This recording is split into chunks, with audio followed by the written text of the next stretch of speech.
Lady Audley's Secret, by Mary Elizabeth Braddon. Chapter 32. The Red Light in the Sky. My lady crushed the letter fiercely in her hand, and flung it from her into the flames.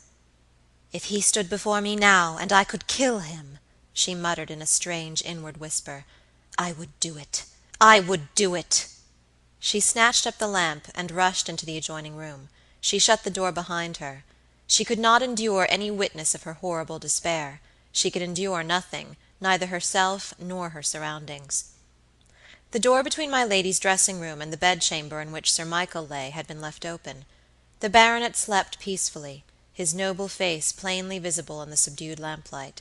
His breathing was low and regular, his lips curved into a half-smile, a smile of tender happiness which he often wore when he looked at his beautiful wife, the smile of an all-indulgent father who looks admiringly at his favorite child. Some touch of womanly feeling, some sentiment of compassion softened Lady Audley's glance as it fell upon that noble reposing figure. For a moment the horrible egotism of her own misery yielded to her pitying tenderness for another. It was perhaps only a semi-selfish tenderness after all, in which pity for herself was as powerful as pity for her husband, but for once in a way her thoughts ran out of the narrow groove of her own terrors and her own troubles, to dwell with prophetic grief upon the coming sorrows of another.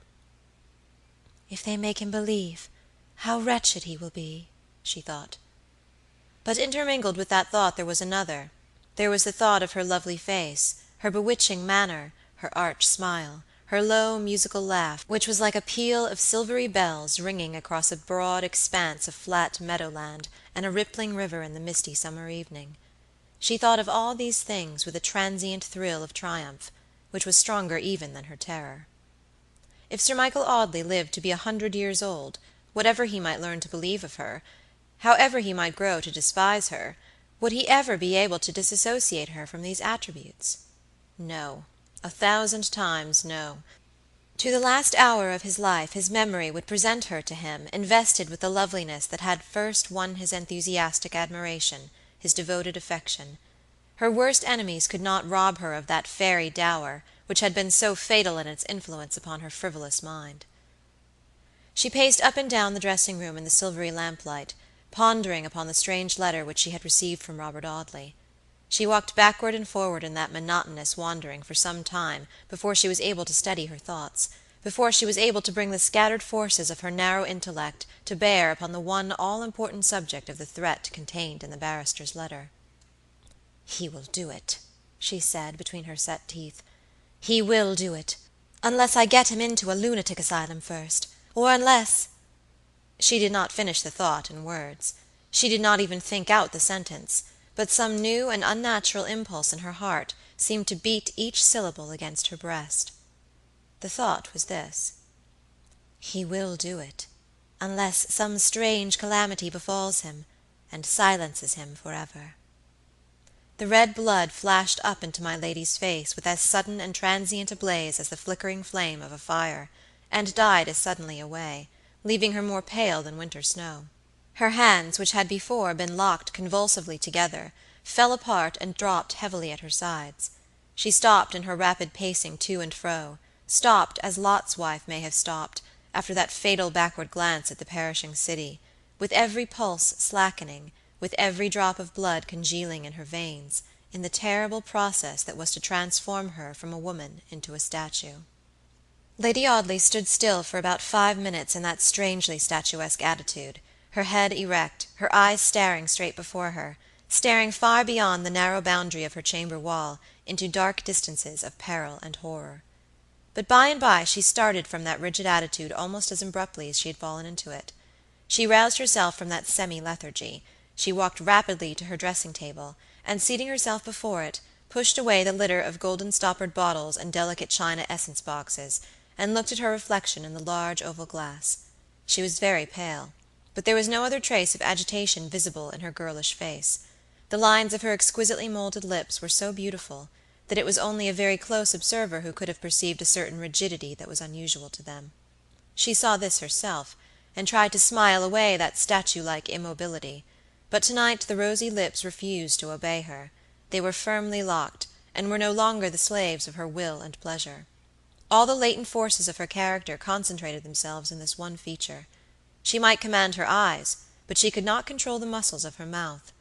She rose from before her dressing-table, and took a dark velvet cloak and bonnet from the recesses of her wardrobe, and dressed herself for walking. The little ormolu clock on the chimney-piece struck the 11:15, while Lady Audley was employed in this manner. 5 minutes afterward she re-entered the room in which she had left Phoebe Marks. The innkeeper's wife was sitting before the low fender very much in the same attitude as that in which her late mistress had brooded over that lonely hearth earlier in the evening. Phoebe had replenished the fire, and had reassumed her bonnet and shawl. She was anxious to get home to that brutal husband, who was only too apt to fall into some mischief in her absence. She looked up as Lady Audley entered the room, and uttered an exclamation of surprise at seeing her late mistress in a walking costume. "My lady," she cried, "you are not going out tonight?" "Yes, I am, Phoebe," Lady Audley answered very quietly. "I am going to Mount Stanning with you to see this bailiff, and to pay and dismiss him myself." "But, my lady, you forget what the time is. You can't go out at such an hour." Lady Audley did not answer. She stood with her finger resting lightly upon the handle of the bell, meditating quietly. "The stables are always locked, and the men in bed by 10 o'clock," she murmured, "when we are at home. It will make a terrible hubbub to get a carriage ready, but yet I dare say one of the servants could manage the matter quietly for me." "But why should you go tonight, my lady?" cried Phoebe Marks. "Tomorrow will do quite as well. A week hence will do as well. Our landlord would take the man away if he had your promise to settle the debt." Lady Audley took no notice of this interruption. She went hastily into the dressing-room, and flung off her bonnet and cloak, and then returned to the boudoir in her simple dinner costume, with her curls brushed carelessly away from her face. "Now, Phoebe Marks, listen to me," she said, grasping her confidante's wrist, and speaking in a low, earnest voice, but with a certain imperious air that challenged contradiction and commanded obedience. "Listen to me, Phoebe," she repeated. "I am going to the Castle Inn tonight. Whether it is early or late is of very little consequence to me. I have set my mind upon going, and I shall go. You have asked me why, and I have told you. I am going in order that I may pay this debt myself, and that I may see for myself that the money I give is applied to the purpose for which I give it. There is nothing out of the common course of life in my doing this. I am going to do what other women in my position very often do. I am going to assist a favorite servant." "But it's getting on for 12 o'clock, my lady," pleaded Phoebe. Lady Audley frowned impatiently at this interruption. "If my going to your house to pay this man should be known," she continued, still retaining her hold of Phoebe's wrist, "I am ready to answer for my conduct; but I would rather that the business should be kept quiet. I think that I can leave this house without being seen by any living creature, if you will do as I tell you." "I will do anything you wish, my lady," answered Phoebe submissively. "Then you will wish me good night presently, when my maid comes into the room, and you will suffer her to show you out of the house. You will cross the courtyard, and wait for me in the avenue upon the other side of the archway. It may be half an hour before I am able to join you, for I must not leave my room till the servants have all gone to bed. But you may wait for me patiently, for come what may, I will join you." Lady Audley's face was no longer pale. An unnatural luster gleamed in her great blue eyes. She spoke with an unnatural rapidity. She had altogether the appearance and manner of a person who has yielded to the dominant influence of some overpowering excitement. Phoebe Marks stared at her late mistress in mute bewilderment. She began to fear that my lady was going mad.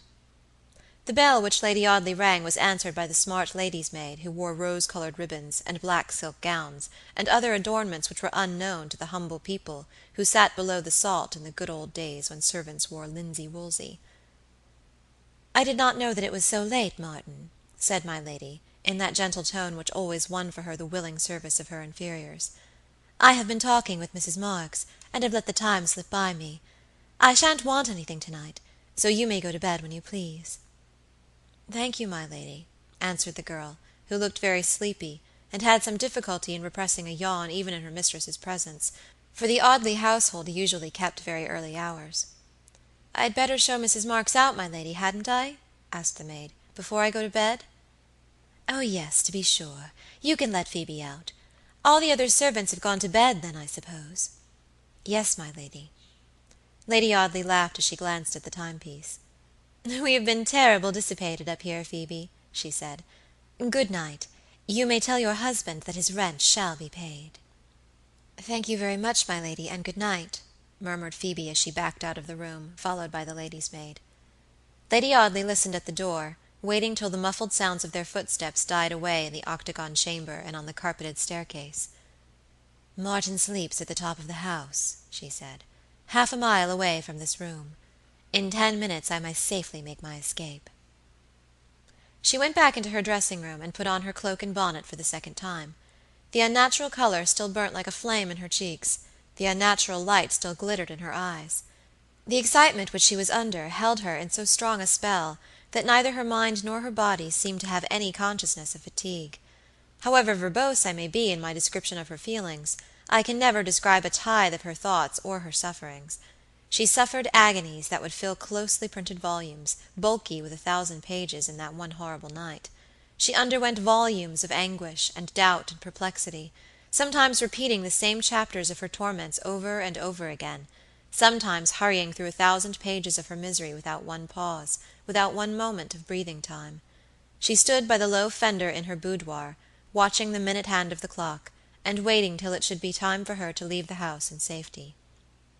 "I will wait 10 minutes," she said, "not a moment beyond, before I enter on my new peril." She listened to the wild roaring of the March wind, which seemed to have risen with the stillness and darkness of the night. The hand slowly made its inevitable way to the figures which told that 10 minutes were past. It was exactly 11:45 when my lady took her lamp in her hand and stole softly from the room. Her footfall was as light as that of some graceful wild animal, and there was no fear of that airy step awakening any echo upon the carpeted stone corridors and staircase. She did not pause until she reached the vestibule upon the ground floor. Several doors opened out of the vestibule, which was octagon like my lady's antechamber. One of these doors led into the library, and it was this door which Lady Audley opened softly and cautiously.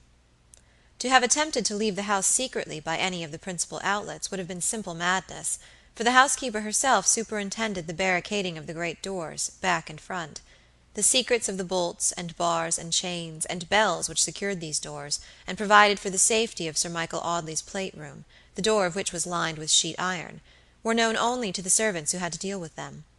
But although all these precautions were taken with the principal entrances to the citadel, a wooden shutter and a slender iron bar, light enough to be lifted by a child, were considered sufficient safeguard for the half-glass door which opened out of the breakfast-room into the gravelled pathway and smooth turf in the courtyard. It was by this outlet that Lady Audley meant to make her escape. She could easily remove the bar and unfasten the shutter, and she might safely venture to leave the window ajar while she was absent. There was little fear of Sir Michael's awaking for some time, as he was a heavy sleeper in the early part of the night, and had slept more heavily than usual since his illness. Lady Audley crossed the library, and opened the door of the breakfast-room which communicated with it. This latter apartment was one of the later additions to the court. It was a simple, cheerful chamber, with brightly papered walls and pretty maple furniture, and was more occupied by Alicia than anyone else. The paraphernalia of that young lady's favorite pursuits were scattered about the room: drawing materials, unfinished scraps of work, tangled skeins of silk, and all the other tokens of a careless damsel's presence, while Miss Audley's picture, a pretty crayon sketch of a rosy-faced hoyden in a riding habit and hat, hung over the quaint Wedgwood ornaments on the chimney-piece. My lady looked upon these familiar objects with scornful hatred flaming in her blue eyes. "How glad she will be if any disgrace befalls me," she thought. "How she will rejoice if I am driven out of this house." Lady Audley set the lamp upon a table near the fireplace, and went to the window. She removed the iron bar and the light wooden shutter, and then opened the glass door. The March night was black and moonless, and a gust of wind blew in upon her as she opened the door, and filled the room with its chilly breath, extinguishing the lamp upon the table. "No matter," my lady muttered. "I could not have left it burning. I shall know how to find my way through the house when I come back. I have left all the doors ajar."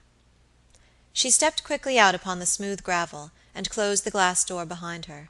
She was afraid lest that treacherous wind should blow to the door opening into the library, and thus betray her. She was in the quadrangle now, with that chill wind sweeping against her, and swirling her silken garments round her with a shrill rustling noise, like the whistling of a sharp breeze against the sails of a yacht. She crossed the quadrangle and looked back. looked back for a moment at the firelight gleaming between the rosy-tinted curtains in her boudoir, and the dim gleam of the lamp through the mullioned windows in the room where Sir Michael Audley lay asleep. "I feel as if I were running away," she thought. "I feel as if I were running away secretly in the dead of night, to lose myself and be forgotten. Perhaps it would be wiser in me to run away, to take this man's warning, and escape out of his power forever. If I were to run away and disappear as George Talboys disappeared. But where could I go? What would become of me? I have no money. My jewels are not worth a couple of £100, now that I've got rid of the best part of them. What could I do? I must go back to the old life, the old, hard, cruel, wretched life, the life of poverty, and humiliation, and vexation, and discontent. I should have to go back and wear myself out in that long struggle, and die, as my mother died, perhaps." My lady stood still for a moment on the smooth lawn between the quadrangle and the archway, with her head drooping upon her breast and her hands locked together, debating this question in the unnatural activity of her mind. Her attitude reflected the state of that mind; it expressed irresolution and perplexity. But presently a sudden change came over her. She lifted her head, lifted it with an action of defiance and determination. "No, Mr. Robert Audley," she said aloud in a low, clear voice. "I will not go back. I will not go back. If the struggle between us is to be a duel to the death, you shall not find me drop my weapon." She walked with a firm and rapid step under the archway. As she passed under that massive arch, it seemed as if she disappeared into some black gulf that had waited open to receive her. The stupid clock struck 12, and the whole archway seemed to vibrate under its heavy strokes, as Lady Audley emerged upon the other side and joined Phoebe Marks, who had waited for her late mistress very near the gateway of the court. "Now, Phoebe," she said, "it is 3 miles from here to Mount Stanning, isn't it?" "Yes, my lady." "Then we can walk the distance in an hour and a half." Lady Audley had not stopped to say this; she was walking quickly along the avenue with her humble companion by her side. Fragile and delicate as she was in appearance, she was a very good walker. She had been in the habit of taking long country rambles with Mr. Dawson's children in her old days of dependence, and she thought very little of a distance of 3 miles. "Your beautiful husband will sit up for you, I suppose, Phoebe," she said, as they struck across an open field that was used as a short cut from Audley Court to the high road. "Oh, yes, my lady, he's sure to sit up. He'll be drinking with the man, I dare say." "The man? What man?" "The man that's in possession, my lady." "Ah, to be sure," said Lady Audley indifferently. It was strange that Phoebe's domestic troubles should seem so very far from her thoughts at the time she was taking such an extraordinary step towards setting things right at the Castle Inn. The two women crossed the field and turned into the high road. The way to Mount Stanning was all uphill, and the long road looked black and dreary in the dark night; but my lady walked on with a desperate courage, which was no common constituent in her selfish, sensuous nature, but a strange faculty born out of her great despair. She did not speak again to her companion until they were close upon the glimmering lights at the top of the hill. One of these village lights, glaring redly through a crimson curtain, marked out the particular window behind which it was likely that Luke Marks sat nodding drowsily over his liquor and waiting for the coming of his wife. "He has not gone to bed, Phoebe," said my lady eagerly, "but there is no other light burning at the inn. I suppose Mr. Audley is in bed and asleep." "Yes, my lady, I suppose so." "You are sure he was going to stay at the Castle tonight?" "Oh, yes, my lady. I helped the girl to get his room ready before I came away." The wind, boisterous everywhere, was even shriller and more pitiless in the neighborhood of that bleak hilltop upon which the Castle Inn reared its rickety walls. The cruel blasts raved wildly around that frail erection. They disported themselves with the shattered pigeon-house, the broken weathercock, the loose tiles and unshapely chimneys. They rattled at the window-panes and whistled in the crevices. They mocked the feeble building from foundation to roof, and battered and banged and tormented it in their fierce gambols, until it trembled and rocked with the force of their rough play. Mr. Luke Marks had not troubled himself to secure the door of his dwelling-house before sitting down to booze with the man who held provisional possession of his goods and chattels.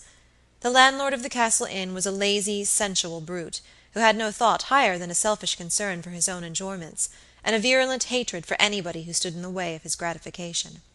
Phoebe pushed open the door with her hand and went into the house, followed by my lady. The gas was flaring in the bar, and smoking the low plastered ceiling. The door of the bar parlor was half open, and Lady Audley heard the brutal laughter of Mr. Marks as she crossed the threshold of the inn. "I'll tell him you're here, my lady," whispered Phoebe to her late mistress. "I know he'll be tipsy. You won't be offended, my lady, if he should say anything rude. You know it wasn't my wish that you should come." "Yes, yes," answered Lady Audley impatiently. "I know that. What should I care for his rudeness? Let him say what he likes." Phoebe Marks pushed open the parlor door, leaving my lady in the bar close behind her. Luke sat with his clumsy legs stretched out upon the hearth. He held a glass of gin and water in one hand and the poker in the other. He had just thrust the poker into a heap of black coals, and was scattering them to make a blaze, when his wife appeared upon the threshold of the room. He snatched the poker from between the bars, and made a half-drunken, half-threatening motion with it as he saw her. "So you've condescended to come home at last, ma'am," he said. "I thought you was never coming home no more." He spoke in a thick and drunken voice, and was by no means too intelligible. He was steeped to the very lips in alcohol. His eyes were dim and watery, his hands were unsteady, his voice was choked and muffled with drink. A brute, even when most sober, a brute even on his best behavior, he was 10 times more brutal in his drunkenness, when the few restraints which held his ignorant, everyday brutality in check were flung aside in the indolent recklessness of intoxication. I've been longer than I intended to be, Luke," Phoebe answered in her most conciliatory manner. "But I've seen my lady, and she's been very kind, and she'll settle this business for us." "She's been very kind, has she?" muttered Mr. Marks with a drunken laugh. "Thank her for nothing. I know the value of her kindness. She'd be uncommon kind, I dessay, if she weren't obliged to be it." The man in possession, who had fallen into a maudlin and semi-unconscious state of intoxication upon about 1/3 of the liquor that Mr. Marks had consumed, only stared in feeble wonderment at his host and hostess. He sat near the table. Indeed, he had hooked himself on to it with his elbows, as a safeguard against sliding under it, and he was making imbecile attempts to light his pipe at the flame of a guttering tallow candle near him. "My lady has promised to settle the business for us, Luke," Phoebe repeated, without noticing Luke's remarks. She knew her husband's dogged nature well enough by this time to know that it was worse than useless to try to stop him from doing or saying anything which his own stubborn will led him to do or say. "My lady will settle it," she said, "and she's come down here to see about it tonight," she added.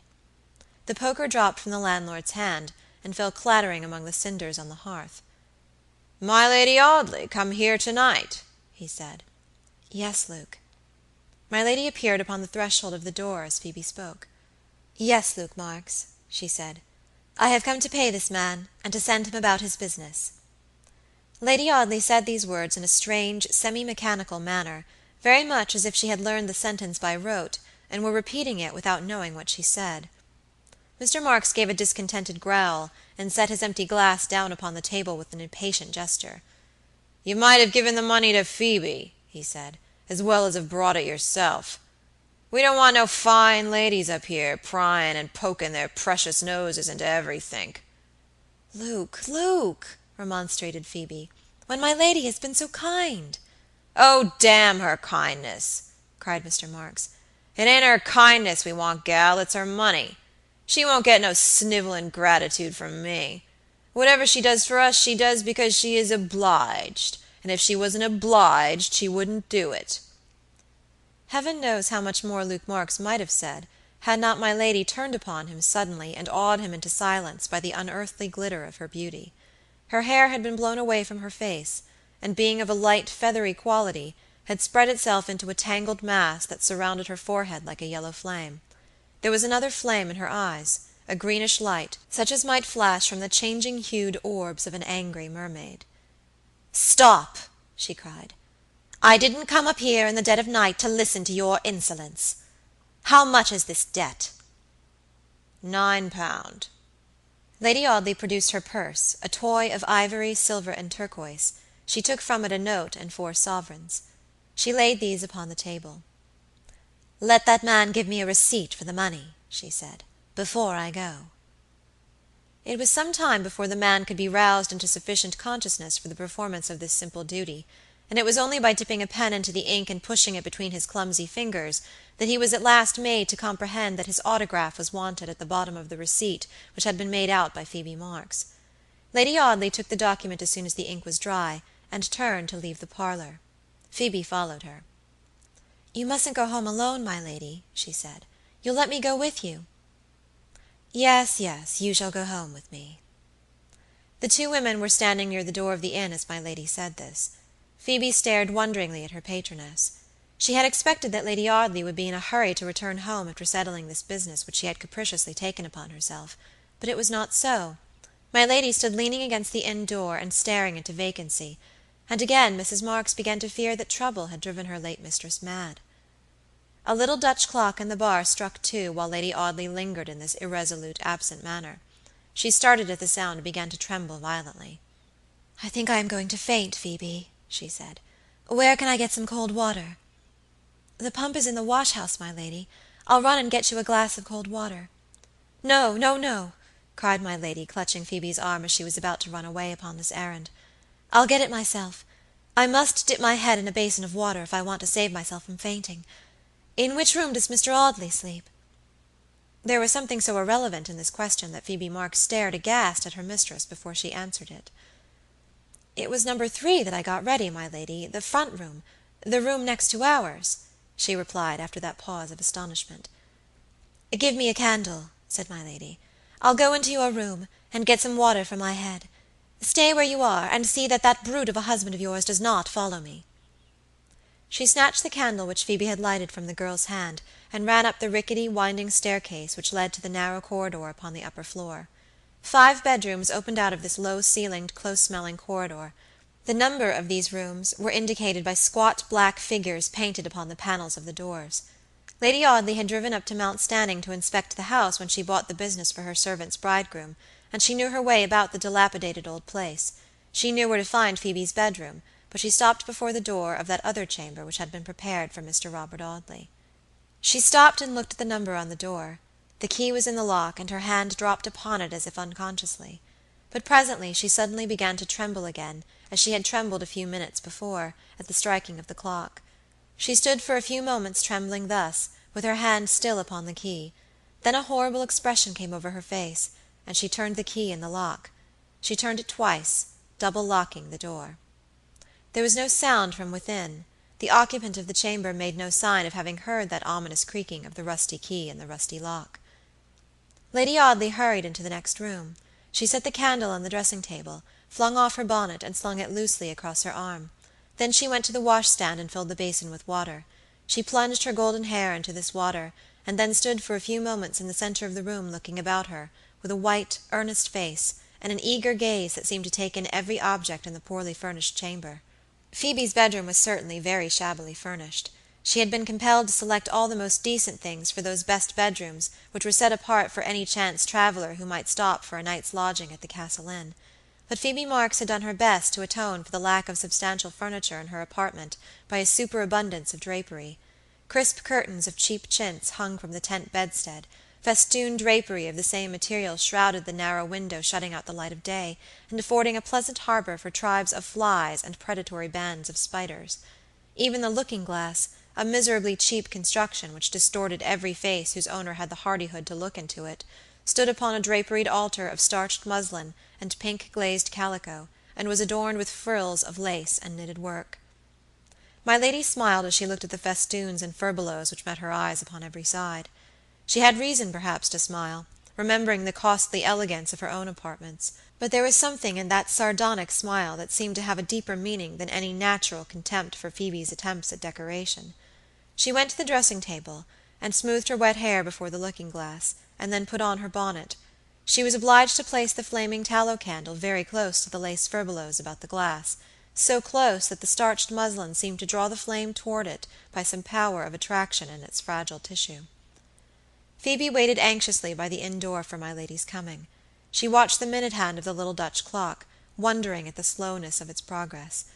It was only 10 minutes past 2 when Lady Audley came downstairs, with her bonnet on and her hair still wet, but without the candle.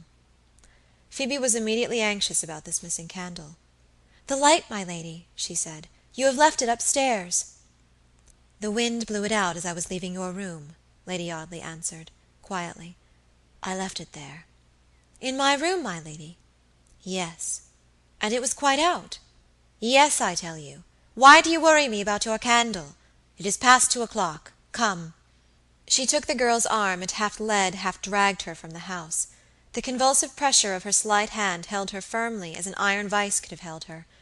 The fierce March wind banged to the door of the house, and left the two women standing outside it.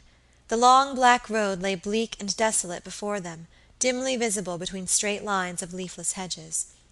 A walk of 3 miles' length upon a lonely country road, between the hours of 2 and 4 on a cold winter's morning, is scarcely a pleasant task for a delicate woman, a woman whose inclinations lean toward ease and luxury. But my lady hurried along the hard, dry highway, dragging her companion with her as if she had been impelled by some horrible demonic force which knew no abatement.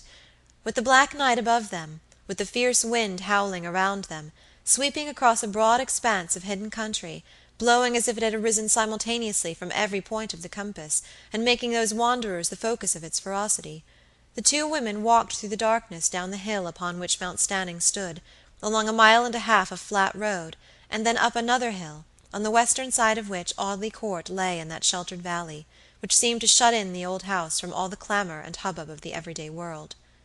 My lady stopped upon the summit of this hill to draw breath and to clasp her hands upon her heart, in the vain hope that she might still its cruel beating. They were now within 3/4 of a mile of the Court, and they had been walking for nearly an hour since they left the Castle Inn. Lady Audley stopped to rest, with her face still turned toward the place of her destination. Phoebe Marks, stopping also, and very glad of a moment's pause in that hurried journey, looked back into the far darkness beneath which lay that dreary shelter that had given her so much uneasiness, and as she did so, she uttered a shrill cry of horror, and clutched wildly at her companion's cloak. The night sky was no longer all dark. The thick blackness was broken by one patch of lurid light. "My lady, my lady!" cried Phoebe, pointing to this lurid patch. "Do you see?" "Yes, child, I see," answered Lady Audley, trying to shake the clinging hands from her garments. "What's the matter?" "It's a fire! A fire, my lady!" "Yes, I'm afraid it is a fire. At Brentwood, most likely. Let me go, Phoebe, it's nothing to us." "Yes, yes, my lady, it's nearer than Brentwood, much nearer. It's at Mount Stanning." Lady Audley did not answer. She was trembling again, with the cold perhaps, for the wind had torn her heavy cloak from her shoulders, and had left her slender figure exposed to the blast. "It's at Mount Stanning, my lady," cried Phoebe Marks. "It's the castle that's on fire. I know it is, I know it is. I thought of fire to-night, and I was fidgety and uneasy, for I knew this would happen some day. I wouldn't mind if it was only the wretched place, but there'll be life lost, there'll be life lost," sobbed the girl distractedly. "There's Luke too tipsy to help himself, unless others help him. There's Mr. Audley asleep." Phoebe Marks stopped suddenly at the mention of Robert's name, and fell upon her knees, clasping her uplifted hands, and appealing wildly to Lady Audley. "Oh, my God!" she cried. "Say it's not true, my lady. Say it's not true.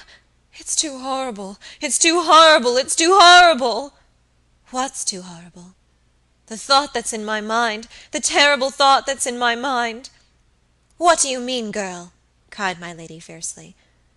"Oh, God forgive me if I'm wrong," the kneeling woman gasped in detached sentences, "and God grant I may be. Why did you go up to the castle, my lady? Why were you so set on going against all I could say? You who were so bitter against Mr. Audley and against Luke, and who knew that they were both under that roof. Oh, tell me that I do you a cruel wrong, my lady. Tell me so, tell me, for as there is a heaven above me, I think that you went to that place tonight on purpose to set fire to it.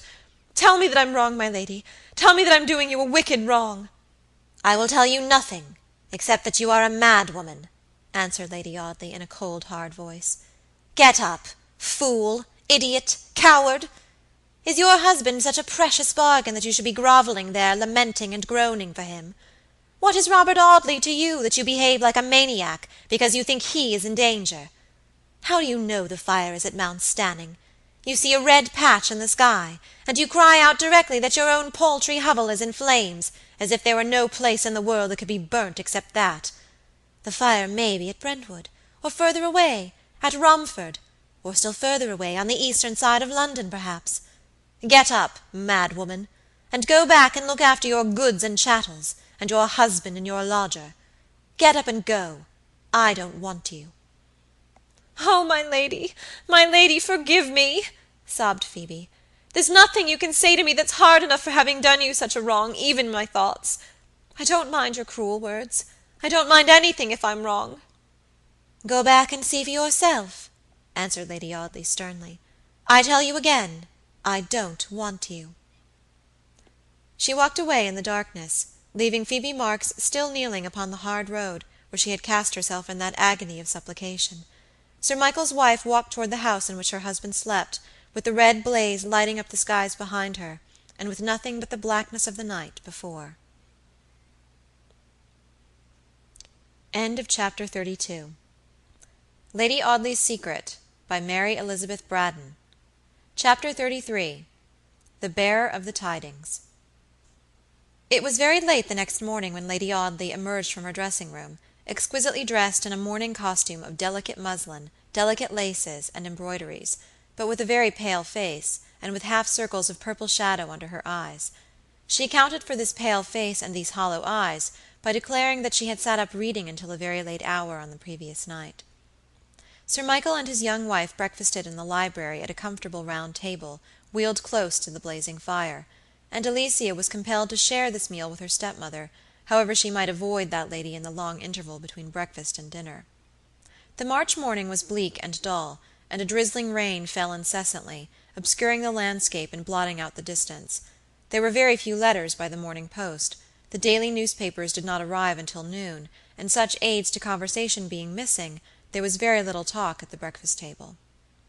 Alicia looked out at the drizzling rain drifting against the broad window panes.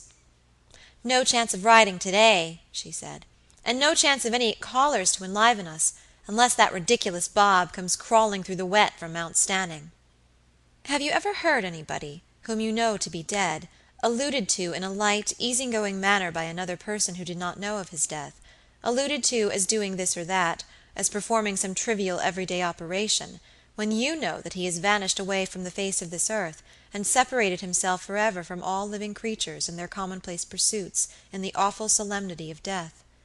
Such a chance allusion, insignificant though it may be, is apt to send a strange thrill of pain through the mind. The ignorant remark jars discordantly upon the hypersensitive brain. The king of terrors is desecrated by that unwitting disrespect. Heaven knows what hidden reason my lady may have had for experiencing some such revulsion of feeling on the sudden mention of Mr. Audley's name, but her pale face blanched to a sickly white as Alicia Audley spoke of her cousin. "Yes, he will come down here in the wet, perhaps," the young lady continued, "with his hat sleek and shining as if it had been brushed with a pat of fresh butter, and with white vapors steaming out of his clothes, and making him look like an awkward genie just let out of his bottle. He will come down here and print impressions of his muddy boots all over the carpet, and he'll sit on your Gobelin tapestry, my lady, in his wet overcoat, and he'll abuse you if you remonstrate, and will ask why people have chairs that are not to be sat upon, and why you don't live in Fig Tree Court, and—" Sir Michael Audley watched his daughter with a thoughtful countenance as she talked of her cousin. She very often talked of him, ridiculing him and inveighing against him in no very measured terms. But perhaps the baronet thought of a certain Signora Beatrice, who very cruelly entreated a gentleman called Benedick, but who was, it may be, heartily in love with him at the same time. "What do you think Major Melville told me when he called here yesterday, Alicia?" Sir Michael asked presently. "I haven't the remotest idea," replied Alicia rather disdainfully. "Perhaps he told you that we should have another war before long, by Ged, sir, or perhaps he told you that we should have a new ministry, by Ged, sir, for those fellows are getting themselves into a mess, sir, or that those other fellows are reforming this, and cutting down that, and altering the other in the army, until, by Ged, sir, we shall have no army at all by and by, nothing but a pack of boys, sir, crammed up to the eyes with a lot of senseless schoolmasters' rubbish, and dressed in shell jackets and calico helmets. Yes, sir, they're fighting in Oud in calico helmets at this very day, sir." "You're an impertinent minx, miss," answered the baronet. "Major Melville told me nothing of the kind. But he told me that a very devoted admirer of you, a certain Sir Harry Towers, has forsaken his place in Hertfordshire, and his hunting stable, and has gone on the Continent for a 12-months' tour." Miss Audley flushed up suddenly at the mention of her old adorer, but recovered herself very quickly. "He has gone on the Continent, has he?" she said indifferently. "He told me that he meant to do so if he didn't have everything his own way. Poor fellow! He's a dear, good-hearted, stupid creature, and 20 times better than that peripatetic patent refrigerator, Mr. Robert Audley." "I wish, Alicia, that you were not so fond of ridiculing Bob," Sir Michael said gravely. "Bob is a good fellow, and I'm as fond of him as if he'd been my own son. And I've been very uncomfortable about him lately. He has changed very much within the last few days, and he has taken all sorts of absurd ideas into his head, and my lady has alarmed me about him. She thinks" Lady Audley interrupted her husband with a grave shake of her head. "It is better not to say too much about it as yet awhile," she said. "Alicia knows what I think." "Yes," replied Miss Audley, "my lady thinks that Bob is going mad, but I know better than that. He's not at all the sort of person to go mad. How should such a sluggish ditch-pond of an intellect as his ever work itself into a tempest? He may move about for the rest of his life, perhaps, in a tranquil state of semi-idiocy, imperfectly comprehending who he is, and where he's going, and what he's doing, but he'll never go mad." Sir Michael did not reply to this. He had been very much disturbed by his conversation with my lady on the previous evening, and had silently debated the painful question in his mind ever since. His wife, the woman he best loved and most believed in, had told him, with all appearance of regret and agitation, her conviction of his nephew's insanity. He tried in vain to arrive at the conclusion he wished most ardently to attain. He tried in vain to think that my lady was misled by her own fancies, and had no foundation for what she said. But then again it suddenly flashed upon him that to think this was to arrive at a worse conclusion. It was to transfer the horrible suspicion from his nephew to his wife. She appeared to be possessed with an actual conviction of Robert's insanity. To imagine her wrong was to imagine some weakness in her own mind. The longer he thought of the subject, the more it harassed and perplexed him. It was most certain that the young man had always been eccentric. He was sensible, he was tolerably clever, he was honorable and gentlemanlike in feeling, though perhaps a little careless in the performance of certain minor social duties. But there were some slight differences, not easily to be defined, that separated him from other men of his age and position. Then again, it was equally true that he had very much changed within the period that had succeeded the disappearance of George Talboys. He had grown moody and thoughtful, melancholy and absent-minded. He had held himself aloof from society, had sat for hours without speaking, had talked at other points by fits and starts, and had excited himself unusually in the discussion of subjects which apparently lay far out of the region of his own life and interests. Then there was even another region which seemed to strengthen my lady's case against this unhappy young man. He had been brought up in the frequent society of his cousin Alicia, his pretty, genial cousin, to whom interest, and one would have thought affection, naturally pointed as his most fitting bride. More than this, the girl had shown him, in the innocent guilelessness of a transparent nature, that on her side at least, affection was not wanting. And yet, in spite of all this, he had held himself aloof, and had allowed others to propose for her hand, and to be rejected by her, and had still made no sign. Now love is so very subtle in essence, such an indefinable metaphysical marvel, that its due force, though very cruelly felt by the sufferer himself, is never clearly understood by those who look on at its torments, and wonder why he takes the common fever so badly. Sir Michael argued that because Alicia was a pretty girl and an amiable girl, it was therefore extraordinary and unnatural in Robert Audley not to have duly fallen in love with her. This baronet, who close upon his 60th birthday, had for the first time encountered that one woman who out of all the women in the world had power to quicken the pulses of his heart, wondered why Robert failed to take the fever from the first breath of contagion that blew toward him. He forgot that there are men who go their ways unscathed amidst legions of lovely and generous women, to succumb at last before some harsh-featured virago, who knows the secret of that only philtre which can intoxicate and bewitch him. He had forgot that there are certain Jacks who go through life without meeting the Jill appointed for them by Nemesis, and die old bachelors, perhaps, with poor Jill pining an old maid upon the other side of the party-wall. He forgot that love, which is a madness, and a scourge, and a fever, and a delusion, and a snare, is also a mystery, and very imperfectly understood by everyone except the individual sufferer who writhes under its tortures. Jones, who is wildly enamored of Miss Brown, and who lies awake at night until he loathes his comfortable pillow, and tumbles his sheets into twisted rags of linen in his agonies, as if he were a prisoner and wanted to wind them into impromptu ropes; this same Jones who thinks Russell Square a magic place because his divinity inhabits it, and who thinks the trees in that enclosure and the sky above it greener and bluer than other trees or sky, and who feels a pang, yes, an actual pang of mingled hope, and joy, and expectation, and terror, when he emerges from Guilford Street, descending from the heights of Islington, into those sacred precincts. This very Jones is hard and callous toward the torments of Smith, who adores Miss Robinson, and cannot imagine what the infatuated fellow can see in the girl. So it was with Sir Michael Audley. He looked at his nephew as a sample of a very large class of young men, and his daughter as a sample of an equally extensive class of feminine goods, and could not see why the two samples should not make a very respectable match. He ignored all those infinitesimal differences in nature which make the wholesome food of one man the deadly poison of another. How difficult it is to believe sometimes that a man doesn't like such and such a favorite dish.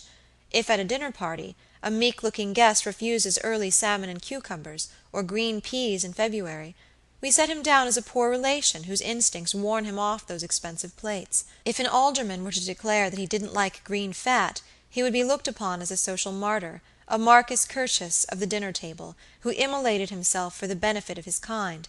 His fellow aldermen would believe in anything rather than a heretical distaste for the city ambrosia of the soup tureen.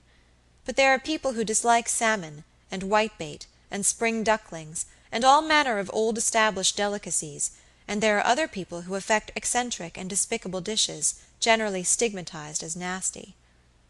Alas, my pretty Alicia, your cousin did not love you. He admired your rosy English face, and had a tender affection for you which might perhaps have expanded by and by into something warm enough for matrimony, that everyday jog-trot species of union which demands no very passionate devotion, but for a sudden check which it had received in Dorsetshire. Yes, Robert Audley's growing affection for his cousin, a plant of very slow growth, I am fain to confess, had been suddenly dwarfed and stunted upon that bitter February day on which he had stood beneath the pine trees talking to Clara Talboys. Since that day the young man had experienced an unpleasant sensation in thinking of poor Alicia. He looked at her as being in some vague manner an encumbrance upon the freedom of his thoughts. He had a haunting fear that he was in some tacit way pledged to her, that she had a species of claim upon him, which forbade to him the right of thinking of another woman. I believe it was the image of Miss Audley presented to him in this light that goaded the young barrister into those outbursts of splenetic rage against the female sex which he was liable to at certain times. He was strictly honorable, so honorable that he would rather have immolated himself upon the altar of truth and Alicia than have done her the remotest wrong, though by so doing he might have secured his own comfort and happiness. "If the poor little girl loves me," he thought, "and if she thinks that I love her, and has been led to think so by any word or act of mine, I'm in duty bound to let her think so to the end of time, and to fulfill any tacit promise which I may have unconsciously made. I meant once to make her an offer by and by, when this horrible mystery about George Talboys should have been cleared up, and everything peacefully settled. But now—" His thoughts would ordinarily wander away at this point of his reflections, carrying him where he had never intended to go, carrying him back under the pine trees in Dorsetshire, and setting him once more face to face with the sister of his missing friend, and it was generally a very laborious journey by which he travelled back to the point from which he strayed. It was so difficult for him to tear himself away from the stunted turf and the pine trees. "Poor little girl," he would think on coming back to Alicia, "how good it is of her to love me, and how grateful ought I to be for her tenderness. How many fellows would think such a generous, loving heart the highest boon that earth could give them? There's Sir Harry Towers stricken with despair at his rejection. He would give me half his estate, all his estate, twice his estate, if he had it, to be in the shoes which I am anxious to shake off my ungrateful feet. Why don't I love her? Why is it that although I know her to be pretty, and pure and good and truthful, I don't love her? Her image never haunts me, except reproachfully. I never see her in my dreams. I never wake up suddenly in the dead of the night, with her eyes shining upon me, and her warm breath upon my cheek, or with the fingers of her soft hand clinging to mine. No, I'm not in love with her. I can't fall in love with her." He raged and rebelled against his ingratitude. He tried to argue himself into a passionate attachment for his cousin, but he failed ignominiously, and the more he tried to think of Alicia, the more he thought of Clara Talboys. I am speaking now of his feelings in the period that elapsed between his return from Dorsetshire and his visit to Grange Heath. Sir Michael sat by the library fire after breakfast upon this wretched rainy morning, writing letters and reading the newspapers. Alicia shut herself in her own apartment to read the third volume of a novel. Lady Audley locked the door of the octagon antechamber, and roamed up and down the suite of rooms from the bedroom to the boudoir all through that weary morning. She had locked the door to guard against the chance of any one coming in suddenly and observing her before she was aware, before she had had sufficient warning to enable her to face their scrutiny. Her pale face seemed to grow paler as the morning advanced. A tiny medicine chest was open upon the dressing table, and little stoppered bottles of red lavender, sal volatile, chloroform, chlorodyne, and ether were scattered about. Once my lady paused before this medicine chest, and took out the remaining bottles, half absently perhaps, until she came to one which was filled with a thick, dark liquid, and labeled opium, poison. She trifled a long time with this last bottle, holding it up to the light, and even removing the stopper and smelling the sickly liquid. But she put it from her suddenly with a shudder. "If I could," she muttered. "If only I could do it.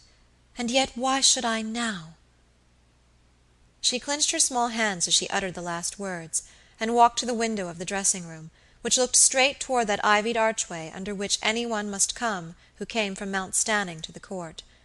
There were smaller gates in the gardens which led into the meadows behind the Court, but there was no other way of coming from Mount Stanning or Brentwood than by the principal entrance.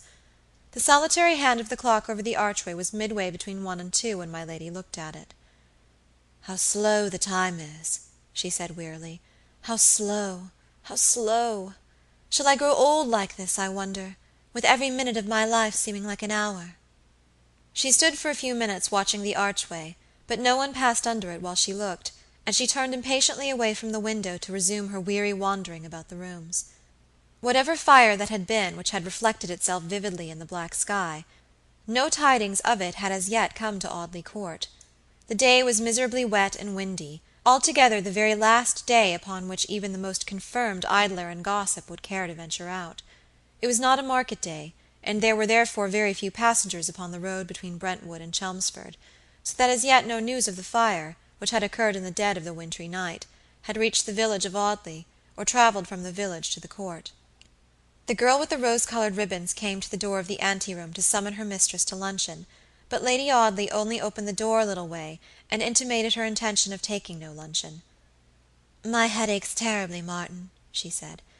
"I shall go and lie down till dinner-time. You may come at 5 to dress me." Lady Audley said this with the predetermination of dressing at 4, and thus dispensing with the services of her attendant. Among all privileged spies, a lady's maid has the highest privileges. It is she who bathes Lady Teresa's eyes with eau de Cologne after her ladyship's quarrel with the colonel.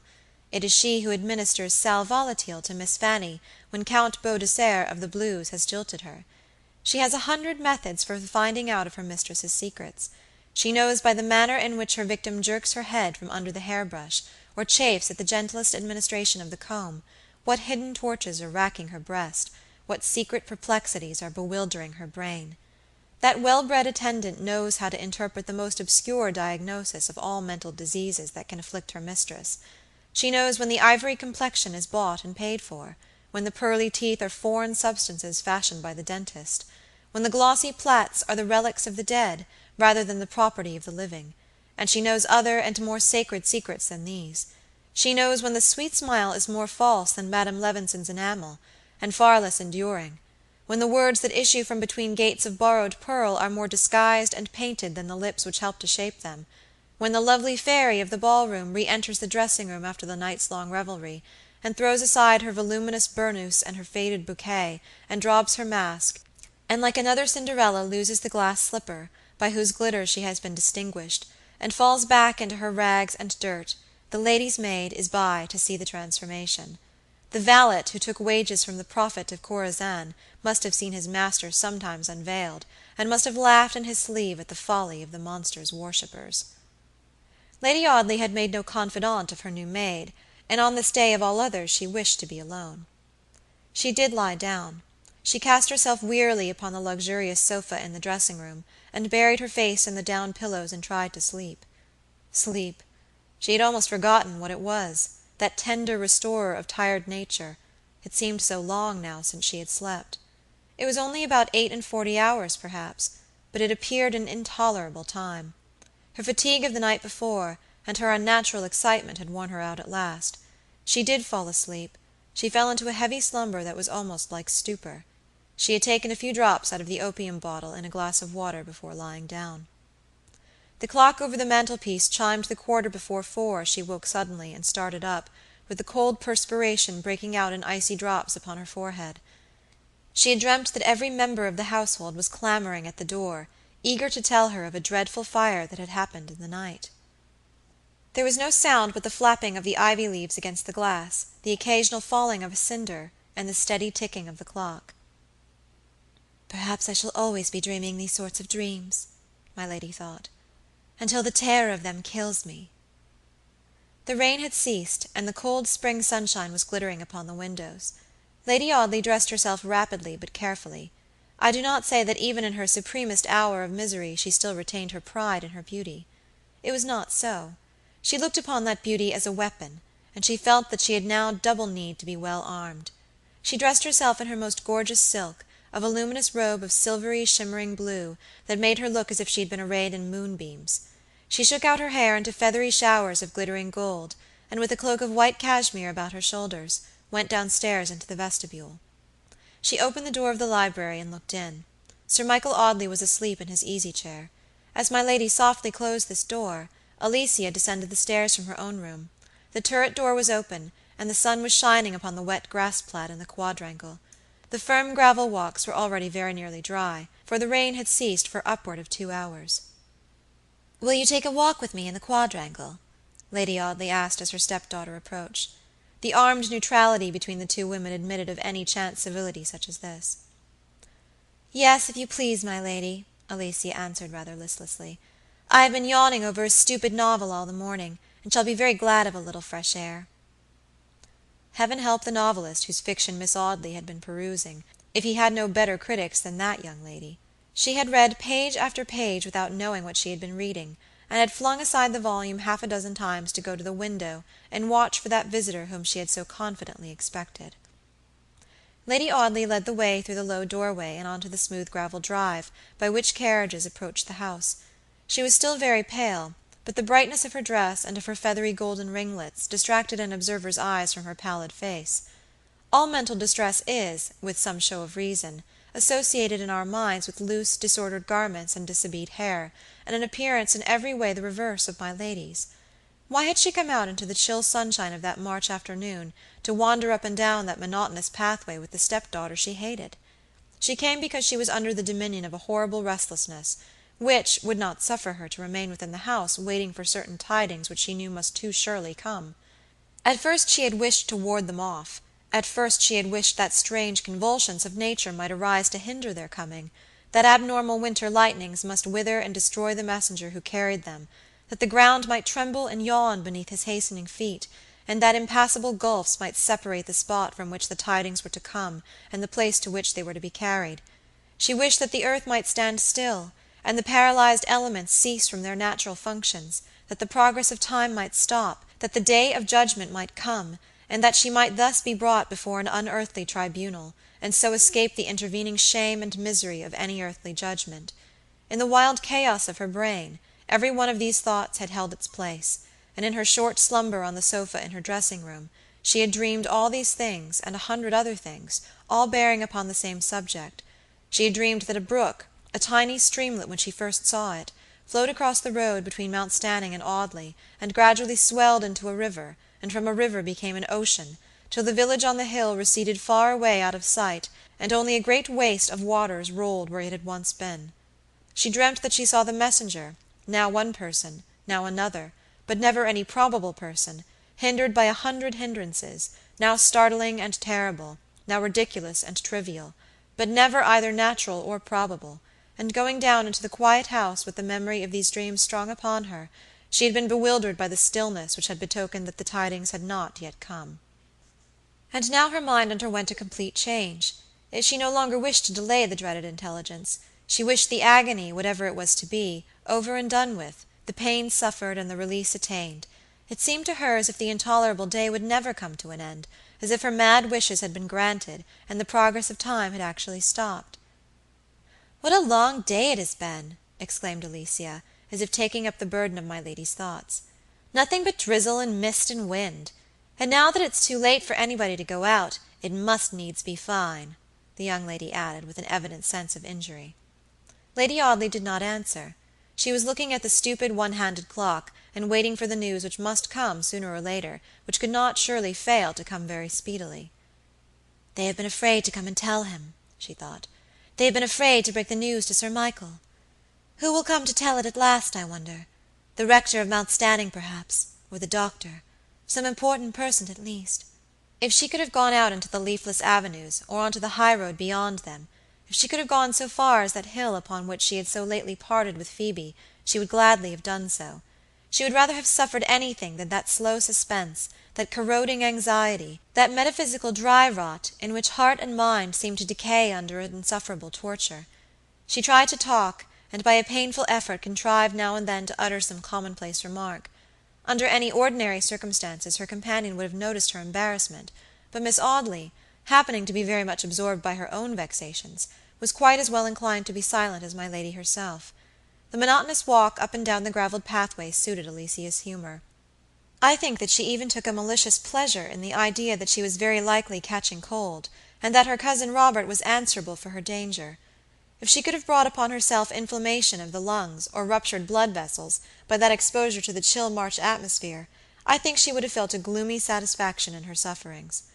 "Perhaps Robert might care for me if I had inflammation of the lungs," she thought. "He couldn't insult me by calling me a bouncer then. Bouncers don't have inflammation of the lungs." I believe she drew a picture of herself in the last stage of consumption, propped up by pillows in a great easy-chair, looking out of a window in the afternoon sunshine, with medicine bottles, a bunch of grapes, and a Bible upon a table by her side, and with Robert, all contrition and tenderness, summoned to receive her farewell blessing. She preached a whole chapter to him in that parting benediction, talking a great deal longer than was in keeping with her prostrate state, and very much enjoying her dismal castle in the air. Employed in this sentimental manner, Miss Audley took very little notice of her stepmother, and the one hand of the blundering clock had slipped to 6 by the time Robert had been blessed and dismissed. "Good gracious me!" she cried suddenly. 6 o'clock, and I'm not dressed." The half-hour bell rung in a cupola upon the roof while Alicia was speaking. "I must go in, my lady," she said. "Won't you come?" "Presently," answered Lady Audley. "I'm dressed, you see." Alicia ran off, but Sir Michael's wife still lingered in the quadrangle, still waited for those tidings which were so long coming. It was nearly dark. The blue mists of evening had slowly risen from the ground. The flat meadows were filled with a gray vapor, and a stranger might have fancied Audley Court a castle on the margin of a sea. Under the archway the shadows of fast-coming night lurked darkly, like traitors waiting for an opportunity to glide stealthily into the quadrangle. Through the archway a patch of cold blue sky glimmered faintly, streaked by one line of lurid crimson, and lighted by the dim glitter of one wintry-looking star. Not a creature was stirring in the quadrangle but the restless woman who paced up and down the straight pathways, listening for a footstep whose coming was to strike terror to her soul. She heard it at last, a footstep in the avenue upon the other side of the archway. But was it the footstep? Her sense of hearing, made unnaturally acute by excitement, told her that it was a man's footstep, told even more that it was the tread of a gentleman, no slouching, lumbering pedestrian in hobnailed boots, but a gentleman who walked firmly and well. Every sound fell like a lump of ice upon my lady's heart. She could not wait, she could not contain herself, she lost all self-control, all power of endurance, all capability of self-restraint, and she rushed toward the archway. She paused beneath its shadow, for the stranger was close upon her. She saw him, oh God, she saw him in that dim evening light. Her brain reeled, her heart stopped beating. She uttered no cry of surprise, no exclamation of terror, but staggered backward and clung for support to the ivied buttress of the archway. With her slender figure crouched into the angle formed by the buttress and the wall which it supported, she stood staring at the newcomer. As he approached her more closely, her knees sunk under her, and she dropped to the ground, not fainting, or in any manner unconscious, but sinking into a crouching attitude, and still crushed into the angle of the wall, as if she would have made a tomb for herself in the shadow of that sheltering brickwork. "My lady." The speaker was Robert Audley, he whose bedroom door she had double locked 17 hours before at the Castle Inn. "What is the matter with you?" he said, in a strange, constrained manner. "Get up, and let me take you indoors." He assisted her to rise, and she obeyed him very submissively. He took her arm in his strong hand, and led her across the quadrangle and into the lamp-lit hall. She shivered more violently than he had ever seen any woman shiver before, but she made no attempt at resistance to his will. Chapter 34